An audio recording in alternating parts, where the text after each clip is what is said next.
Rajput physics. इससे पहले units and measurements में डायमेंशनल फार्मूला हो चुका था। डायमेंशनल फार्मूला के एप्लीकेशन, पहला एप्लीकेशन भी हो चुका था कि भौतिक राशियों की शुद्धता की जांच करना। अब हम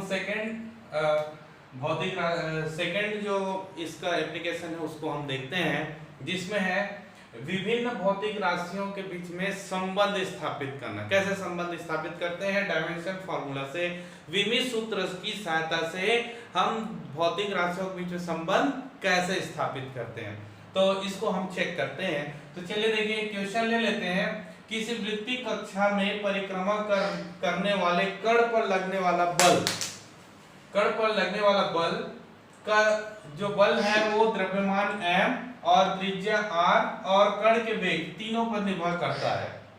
तो बल के लिए सूत्र स्थापित कीजिए। तो चलो हम मान लेते हैं ये जो बल है, मान लेते हैं बल जो है द्रव्यमान के एक घात, त्रिज्या r के विघात और वेग v के c घात की गुणनफल के अनुक्रमानुपाती, यानी तीनों के अनुक्रमानुपाती है। चलिए मान लेते हैं बल जो है द्रव्यमान के अनुक्रमानुपाती, जिसमें एक घात है उसमें r त्रिज्या के विघात के अनुक्रमानुपाती है और वेग के c घात के अनुक्रमानुपाती है। तो इन सबको मिलाएंगे तो इस प्रकार से आपको मिलेगा। हमने माना, चलिए तो देखते हैं बल जो है इस प्रकार से, इसमें संबंध है, मान लेते हैं ये माना कि ऐसा है, ठीक है। तो अगर ये समीकरण सही है तो पहला जो नियम था, पहले के नियम अनुसार से शुद्धता की जांच किए थे, उसके अनुसार से दोनों पक्षों की विमाएं समान होगी, है ना। तो वही सिद्धांत को यहाँ पर लगाते हैं। तो चलिए इसको हटा के बल अनुक्रमानुपाती चिन्ह हटाना, तो एक नियतांक लगाते हैं k, m का a घात, r का b घात और t v का c घात, इस रूप में है। ये समीकरण शुद्ध तब होगा जब दोनों पक्षों की विमाएं बराबर होगा। तो हम यहाँ से दे लेते हैं विमी सूत्र। अगर हम देखें तो विमी सूत्र लिखें तो जब बल का विमी सूत्र होता है m_L_T-q, बल का विमी सूत्र। फिर द्रव्यमान का तो m रहेगा, r त्रिज्या है तो लंबाई रहेगा l, और v का हो जाएगा m0L_T-1, ठीक है। तो ये विमी सूत्र को हम यहाँ पे रखते हैं तो दोनों पक्षों की विमाएं समान होगी, उस सिद्धांत का उपयोग करेंगे। चलिए यहाँ पर बल की विमी सूत्र रखें, तो विमी सूत्र रखेंगे तो m_L_T-1 इक्वल टू k विमाहीन राशि है,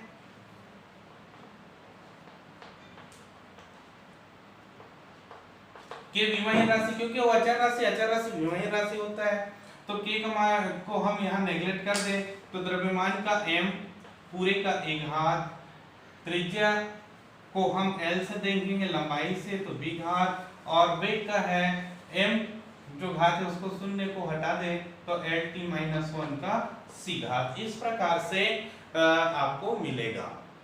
चलिए अब इसको घातांक का तुलना करेंगे तो m_L_T-1 T-2 बल का विमी सूत्र। अब यहाँ पर m के देखें तो m का एक घात होगा, l का यहाँ पे b घात और यहाँ से c घात होगा तो b प्लस c घातांक के नियम अनुसार से, और t का माइनस c घात होगा। अब दोनों पक्षों की विमा को तुलना करने पर दोनों पक्षों की विमाओं की तुलना करने पर देखो m का घात 1 है और यहाँ पर a है तो a बराबर 1 हो जाएगा, ठीक है। l का घात यहाँ पर 1 है और यहाँ है b प्लस c, इसका मान 1 हो गया। अब t के घात को तुलना करें तो माइनस c बराबर है -2। तो इसके आधार पर अगर हम देखें तो a का मान तो मिल गया, c का मान 2 हो जाएगा, ठीक है। a और c मिल गया तो इसमें रखेंगे तो आपको b का मान मिल जाएगा। सो b इक्वल टू होगा -1, b इक्वल टू -1। तो ए बी सी तीनों मिल गया, तो ये समीकरण में मान रख देते हैं। तो F इक्वल टू, यहाँ पे मान रखने पर F इक्वल टू के m का एक घात यानी एक घात हो जाएगा, r का -1 घात और v का 2 घात। इसको सही रूप में लिखें तो क्या होगा, k m v स्क्वायर और r का माइनस घात है तो नीचे आ जाएगा। तो ये है बल के लिए संबंध। तो हम देखे हैं अभी केंद्रीय बल का मान F बराबर mv²/r होता है। ठीक है, तो चलिए इस प्रकार से संबंध स्थापित किया जा सकता है। हाँ देखिए, अब तीसरा इसका उपयोग है, एक पद्धति से मात्रकों को दूसरे पद्धति के मात्रक में बदला जा सकता है। वो कैसे बदलेंगे, तो देख लीजिए, कोई भी भौतिक राशि जो लिखा होता है, भौतिक राशि का मान एक संख्यात्मक मान और इकाई के रूप में लिखा जाता है, मल्टीप्लिकेशन में होता है। जैसे 5 किलोग्राम लिखेंगे, 5 संख्यात्मक मान है, उसके बाद किलोग्राम उसकी मात्रक है। तो वैसे यहाँ पे संख्यात्मक मान और इकाई के गुणा में रहता है। अगर हम इस भौतिक राशि को दो अलग अलग मात्रक में नापेंगे, तो पहले मात्रक में मान लो संख्यात्मक मान n1 प्राप्त होता है तो इकाई u1 होगा। दूसरे पद्धति में नापा जाए तो संख्यात्मक मान n2 और इकाई होगा u2। तो हमें पता है ये दोनों वैल्यू तो सेम होता है ना, तो दोनों को हम बराबर कर सकते हैं। तो अब हम यहाँ पर देखेंगे इकाई को हम विमी सूत्र के रूप में किस प्रकार से लिखते हैं। तो इकाई को हम किस प्रकार से लिखते हैं, यूनिट को, तो देखेंगे m का a घात, l का b घात और t का c घात। मान लेते हैं कोई भौतिक राशि जिसका विमी सूत्र ये है ना। तो अब दो पद्धति, अलग अलग पद्धति में हम इसको लिखें तो कैसे लिखेंगे, तो हम देखेंगे ये दोनों तो इक्वल है, बराबर ही है, तो हम सीधा ऐसे लिख सकते हैं n1 m1 का a घात, l1 का b घात, t1 का c घात इक्वल टू, ये वाला भाग हो गया, इक्वल टू ये होगा, इक्वल टू n2। अब ये यूनिट को क्या लिखेंगे, m का 2 का a घात, l2 का b घात और t2 का c घात, इस फॉर्म में लिखेंगे। क्योंकि दोनों का मात्रक की ये मात्रक बदल रहा है, संख्यात्मक बदल रहा है, लेकिन विमी सूत्र तो नहीं बदल सकता दोनों, क्योंकि एक ही भौतिक राशि है, इसलिए विमी सूत्र तो दोनों का सेम है, बस इसमें अंतर आएगा। जैसे मान लो मीटर है और इस किलोमीटर है, तो मीटर और किलोमीटर में अंतर आएगा, लेकिन उसके घात में अंतर नहीं आएगा।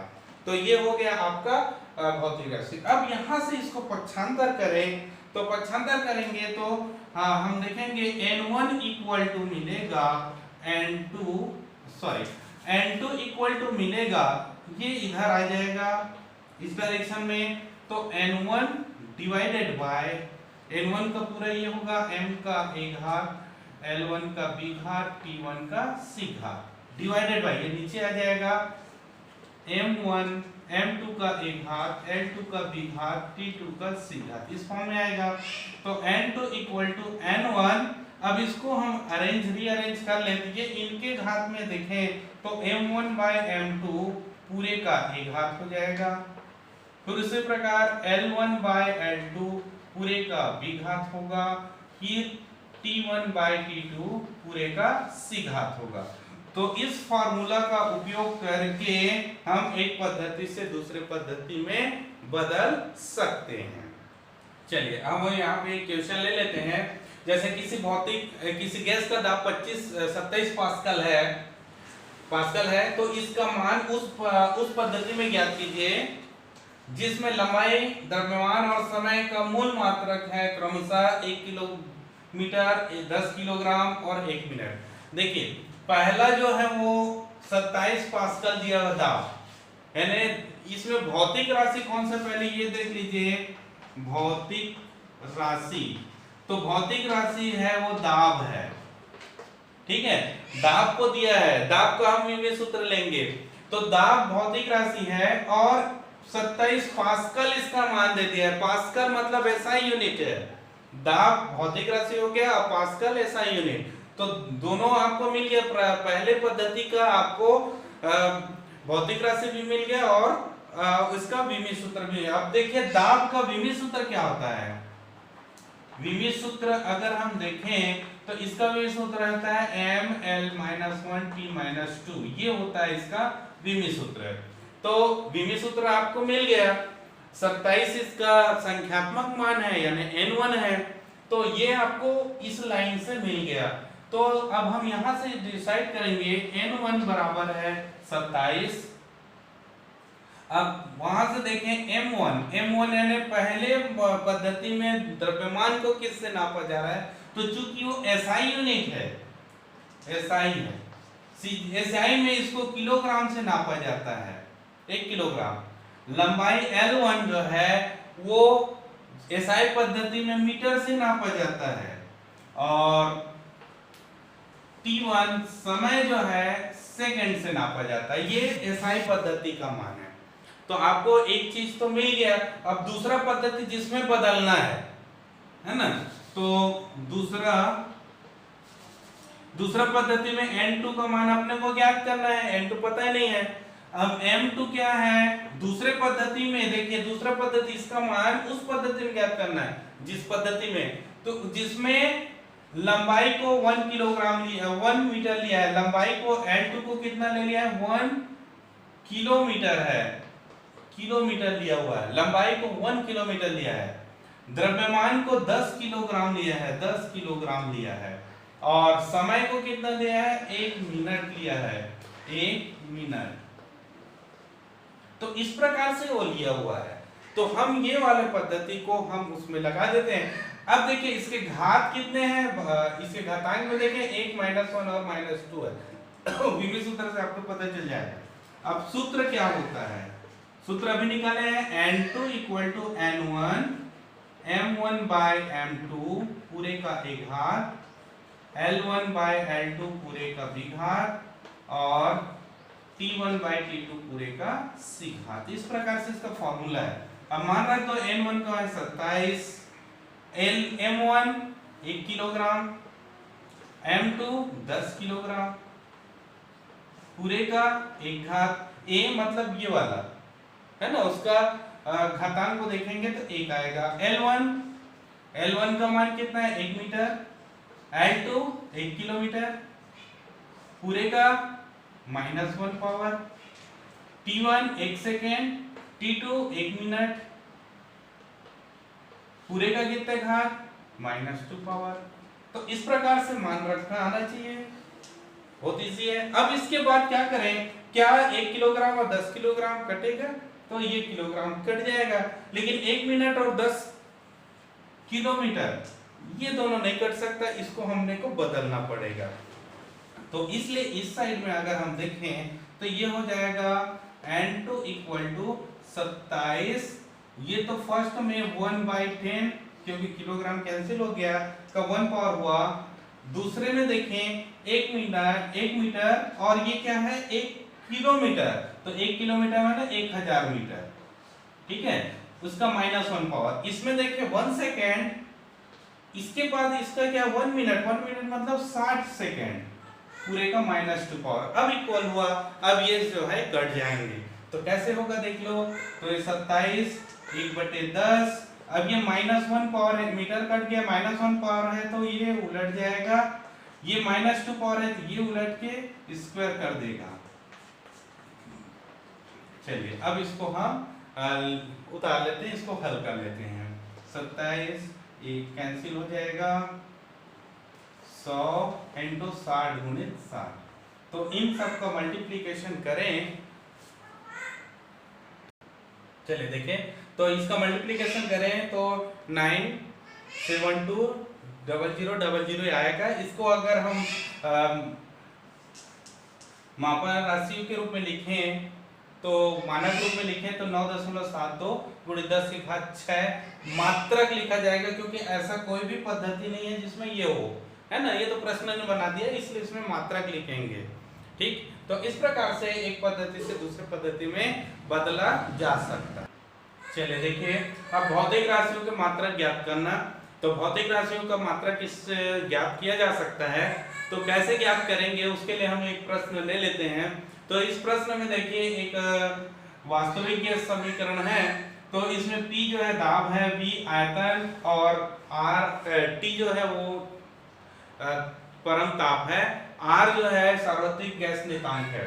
तो इस प्रकार से दिया हुआ है। इसमें A और B के विमित सूत्र मात्रक निकाल सकते हैं अगर आपको विमित सूत्र याद है तो, और उसी में प्रश्न में इसको घुमा के थोड़ा दे दिया A बटे B का विमित सूत्र भी ज्ञात करना है। तो हम ये प्रश्न कैसे ज्ञात करेंगे, कैसे इसको हल करेंगे, तो उसको हम देखते हैं। तो जैसे यहाँ पर देखिए P और A बटा V स्क्वायर ये लिखा हुआ है, इसका मतलब है कि दाब का विमित सूत्र और A बटा V स्क्वायर का विमित सूत्र दोनों सेम होगा, तभी उसको जोड़ा गया है।